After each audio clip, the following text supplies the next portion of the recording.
রমেনবাবু একদিন তার ছেলে খোকনকে ডেকে বললেন, যাও তো বাবা, পোস্ট অফিস থেকে একখানা পোস্ট কার্ড কিনে নিয়ে এসো। খোকন বলল, পয়সা দাও বাবা। পয়সা পয়সা দিয়ে তো সকলেই কিনতে পারে বাবা, দেখি তো তুমি বিনি পয়সায় পোস্ট কার্ড নিয়ে আসতে পারো কি না, যাও যাও।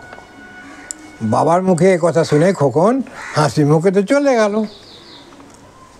এবার দৌড়ে এসে খানিকক্ষণ পরে একটি লেখা পোস্ট কার্ড বাবার হাতে দিল।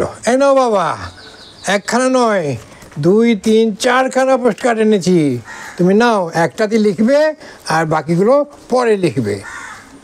তো বলে, এ কি খোকন, এ তো লেখা পোস্ট কার্ড, এ দিয়ে আমি কি করব? খোকন উত্তর দিল, বাবা, ফাঁকা পোস্ট কার্ডে সবাই লিখতে পারে, তুমি লেখা পোস্ট কার্ডে লিখে দেখাও তো কেমন লিখতে পারো। একেই বলে বাপ কা বেটা।